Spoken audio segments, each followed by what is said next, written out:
guys! So today's video is actually video number 2 in a series that I'm doing in which I create projects using my mixed media Halloween collection. I've talked about the collection quite a bit over the past few weeks, but if you haven't heard about it yet, a final reminder. The collection goes live on September 14th at 7 p.m. Eastern Time, and I will leave links in the description to where you can find more information. The project I'm doing in today's video is actually a journal cover. I go step by step through the process of creating that cover in this video, primarily in real time, but with a lot of the repetitive work sped up. So I hope you guys enjoy, and without further ado, let's get into it. So before we really get into the bulk of today's video, I kind of wanted to briefly go over what exactly it is we're going to be making. When I started developing my Halloween collection, this is actually one of the very first things that I made, and the intention was to create a journal that I could use to experiment with the supplies I had created.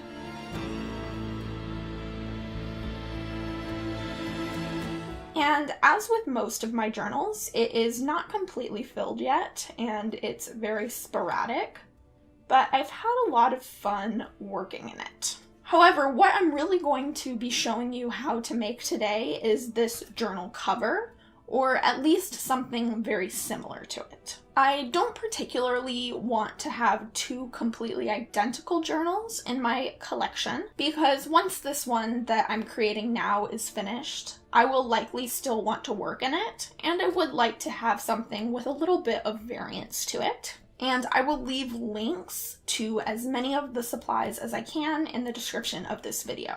Now, the first thing we're going to need is not really a art supply as much as it is just something I like to use for covers. And this is just a piece of a box that came from Amazon with one of my orders. And the reason I like using these types of boxes as opposed to chipboard or anything like that is that they tend to be a bit more interesting. As you can see with this cover here, it has a little bit of a rough edge and it's not completely straight. And I actually really like that effect. Because of this, one of the most common ways that I tend to make covers for my handmade art journals is by simply cutting this type of cardboard with scissors. You can of course be more precise if you want. However, I find that a little bit of imperfection really makes it easier to work in the journals, because if something is too perfect, I tend to freak out about what I actually put on the pages. So I'm just going to cut this down to approximately the size that I want.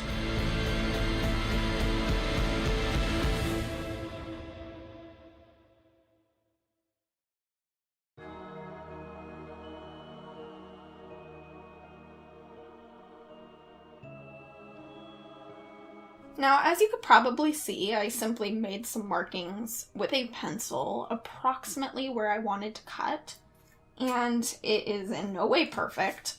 It's slightly smaller than this other journal was. However, as imprecise as I was with that cutting, I did try to keep in mind what some of the more interesting bits were. I really liked how this side had 2 layers of cardboard, and I wanted to leave that in for some texture, as well as some printed markings on the other side. If I don't apply my paint too thickly, this will kind of show through in the final design, and I really like that. I think for ease of gluing, I'm going to leave this cardboard on the back side as opposed to the front side, because we are going to be using one of the journal cards, and because those are a thicker, heavier cardstock, they can be a little difficult to apply to thick, clunky surfaces. So the first thing I'm going to do to this cover is gesso it out. However, because I do want some of these markings to show through, I'm going to water down my gesso a little bit.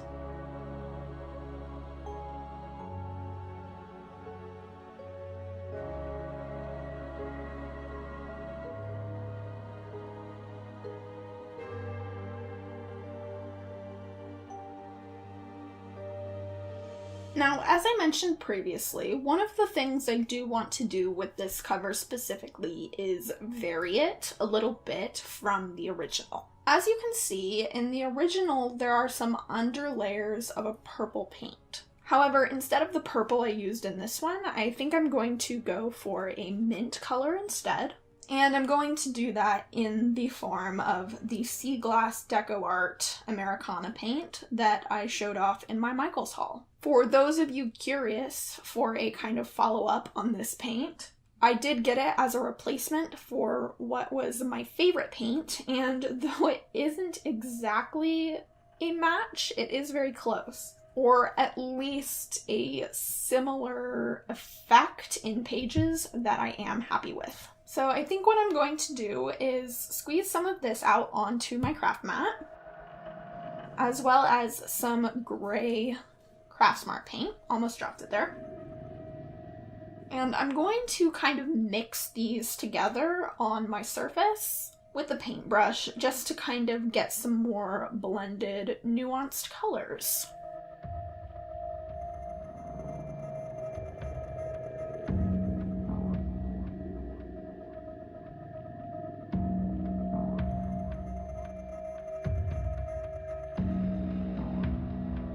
So as you can see, what happened with that is what happens with a lot of mixed media work, especially when you're using more opaque acrylic paints. And that is some of the patterns I was trying to maintain kind of got covered up. Now, I'm okay with that. It doesn't particularly bother me, but I did leave a little area down here unpainted on purpose, just to kind of give some interest to this little corner here. And if you don't want that to happen, you can either water down your paint or just don't paint in those areas. So what I'm going to do is I'm going to set this aside really quick and pull out another journal.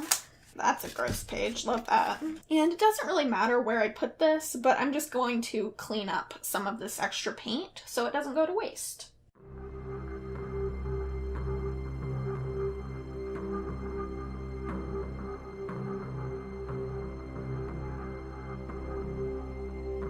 And I think I'm also going to use this journal that I made in one of my previous videos as well.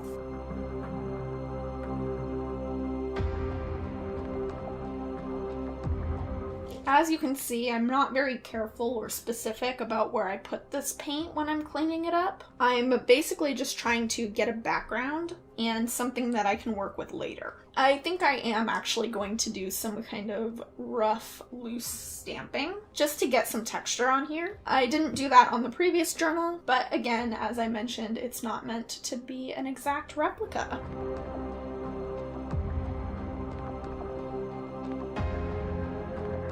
Now I'm going to use this diamond stamp, but because I don't want it to be completely stark black against this background, I am going to stamp it off a couple of times before. And basically this is my hack because I don't have gray ink.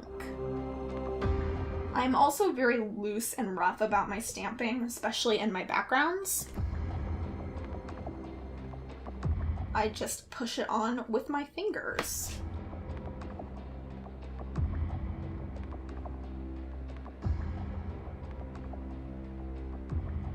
Next, I am going to use this stencil, and it's of a tree. And honestly, I've gotten more use out of this tree stencil this Halloween than I ever have. But I just think that it gives a lot of interest to the backgrounds of pages. And I think once I started doing that, as opposed to trying to make it a focal image, I really started to use it more. And I'm just going to use white acrylic paint to kind of pounce over that with a makeup sponge.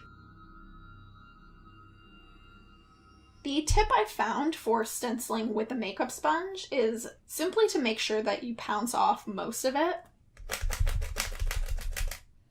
If you have too much on your sponge, it gets kind of gloopy and it doesn't work as well.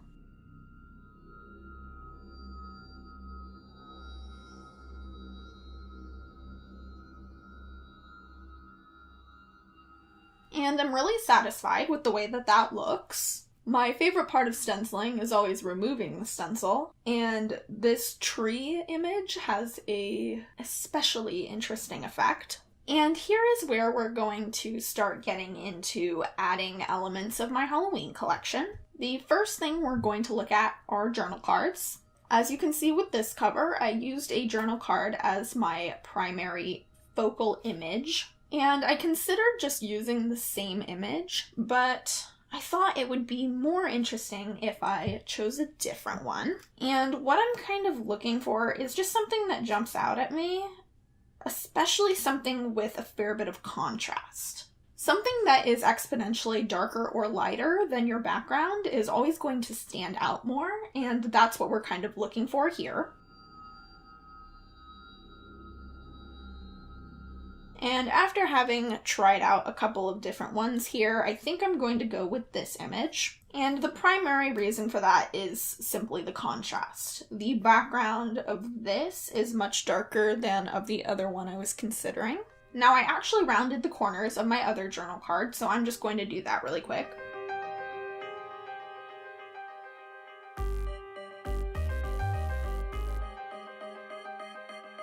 Now, that turned out to be more of a hassle than I thought it would be, but it is done. And now that we've chosen / prepared our image and we know how big it's going to be on our cover, here's where we're going to add another element of the collection, which, as I mentioned in the actual collection release video, is one of my favorite elements, and those are the silhouettes. And I believe I also mentioned this in the release video itself, but I have printed these trees onto tissue paper. They are currently taped to a piece of cardstock, as that is the easiest / only way I have found to actually print it. For this project specifically, I have printed 2 of the sheets to one 8.5 by 11 piece of paper, just so it better fits the size of my cover. And the easiest way I have found to both remove this from the cardboard / cardstock backing,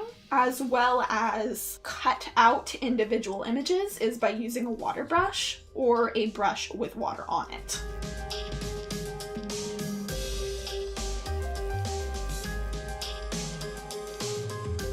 Because tissue paper is so delicate, once the paper has been wet, it is very easy to separate the fibers.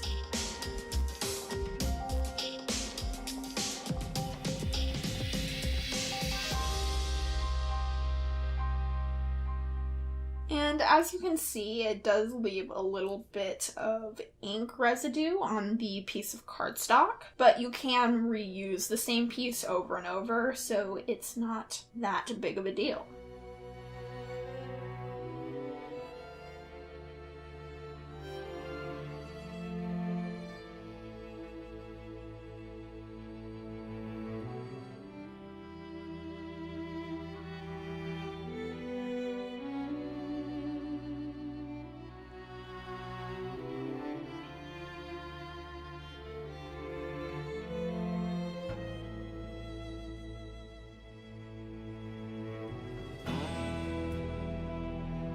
Now, I do typically like to prep all of my silhouette pieces before starting a project, and sometimes even when I don't have a particular project in mind, I will prep some tissue paper pieces, because it can be kind of time consuming, and it's something I don't really like to worry about in the moment. However, I decided to do it on camera here just so you could see how I do it. So I'm going to set these aside and pull my cover back over. And this is where we're going to start adding some contrast and creating a tree-like background. And something to really keep in mind is that you don't have to use the entire tree when you glue it down. That sounds very common sense, but I don't always think of things like that. Because we know where our image is going, we don't have to glue things behind it. If we glued something right here, it would be completely covered up, and that would just be a waste of a piece of material. So I will typically kind of arrange things where I want them to go. And if I know, for example, a tree like this is not going to fit anywhere fully, or I don't want it to, I will simply tear it in half and use one bit on the top and one bit to represent a trunk on the bottom. Something to also think about when you're doing tissue paper pieces is you can flip them if you want. Both sides will have the same effect.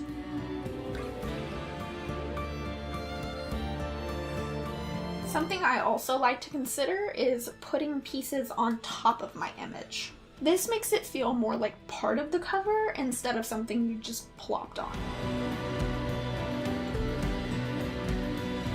Now that I kind of have this arranged in a way I think I want it to be, I'm going to start gluing some pieces down, and I will likely add and subtract bits as I go along, but I have to start somewhere. So I'm going to pull these top pieces away, and I'm going to remove my image. I will typically use Mod Podge to adhere this tissue paper down, but you can also use gel medium or even an Elmer's glue that's been watered down a little bit. Now, a couple of little tips for gluing tissue paper. I tend to apply the glue to the background as opposed to the image itself because they can be pretty delicate.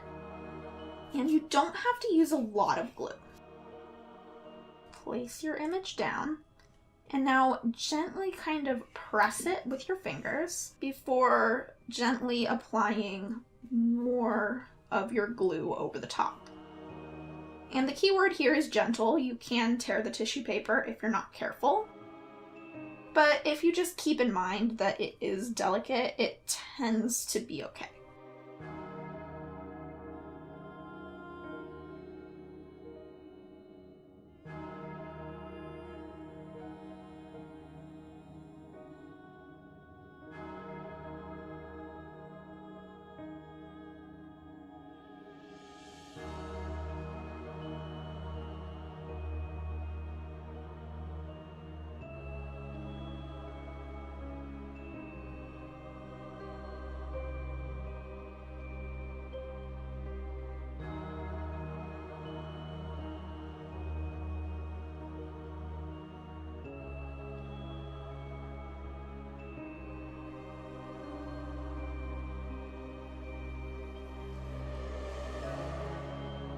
Now that I have glued the majority of my tissue paper down, I'm just going to gently pull the edges off. I tend to prefer this over cutting, again, because I like that rough edge. But you can very easily trim it with scissors or an X-Acto knife if you so desire.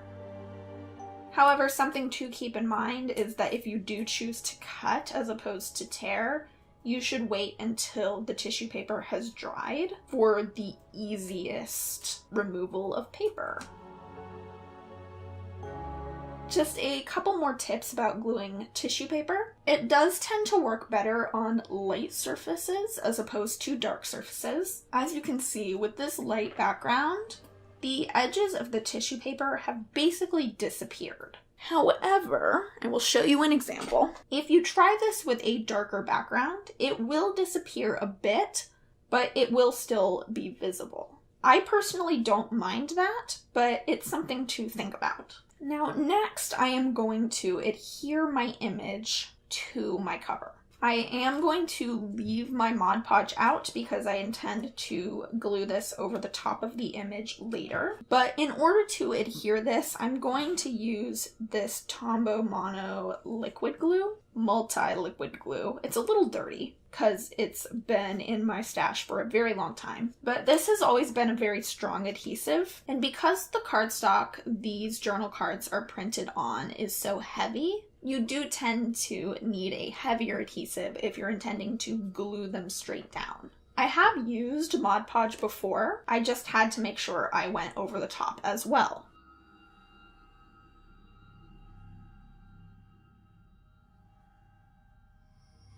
And when I'm gluing this down, I'm putting it a little off center because we are going to add some washi tape to the binding, and I want to leave some room to do that. I'm going to add this final tree in the foreground here. Another thing I want to mention about these journal cards is that they are not waterproof. As you can see on my first example, there are a few little drops on the journal card, and those do not come on the card itself. What happened was I accidentally dropped a bit of water onto it, and it kind of spread out and made this interesting little drop. And instead of getting frustrated, I just did it again here and here, so that it looked more like it was part of the piece. And I actually like that effect, but I'm not going to do it on this one. But that is something to keep in mind if you were thinking of using water-based mediums over the top. It will bleed. And the next thing I want to do is add some washi tape to this edge where I would put a spine. You don't have to do this, it's just something that I think makes the spines look a little more interesting when you're doing exposed bindings like this, but you can very easily leave this step out.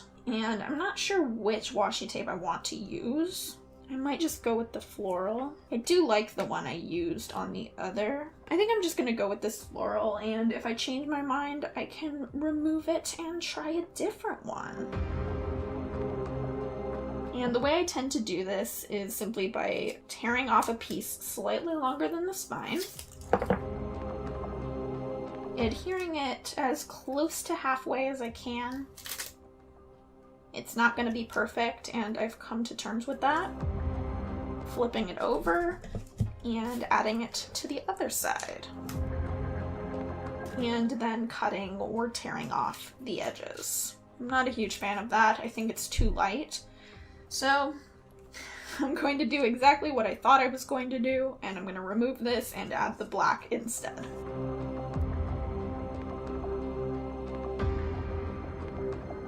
This is again where having spare journals can come in handy.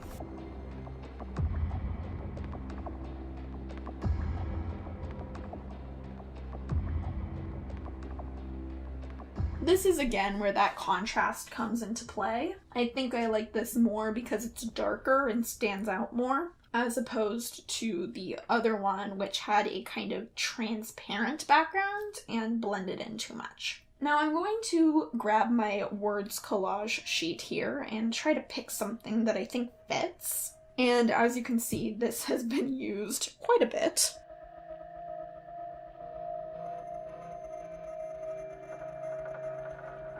And I think I've already picked something wicked this way comes. As you can see with this one, I chose In the Still of the Night, and I like the way they look stacked, and a phrase that has more sections to it will accomplish that better.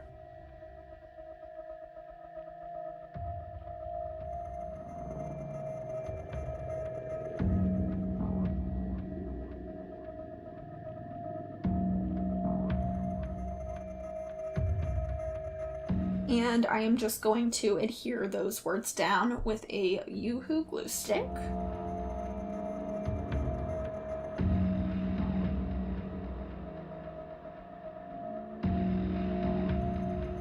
And what I like about glue sticks is there's a little bit of give when it comes to their drying time. I am going to use this archival ink pad to kind of ink the edges a little bit because I think they're not standing out enough for me. And I think I'm going to call that there. I'm going to bring my other journal in for comparison. And as you can see, although they look very similar, they also have a bit of originality to them. They're very distinct, which means if you decide to do this project as well, you will likely be able to come up with something completely different than even I did. One last little note is that on this original cover, I did draw this little spider here, and there are a couple of spiders on the silhouette sheet that incorporates spider webs. But I decided not to do that on this particular cover, primarily because there was a blank space here that I wanted to fill, and there isn't one with this image. However, if I did decide that I wanted to doodle something, I would probably use a white gel pen as opposed to a black one, because I think it would stand out a bit more and be kind of interesting. So that could be something you could experiment with as well. So I hope you guys enjoyed this little project. I had a lot of fun kind of recreating some something that I was so happy with. Who knows, maybe I will put together a little mini binding tutorial as well, just to kind of show you how to put together the journal itself. But for now, I'm going to call this project, this journal cover, complete. So thank you all so much for watching.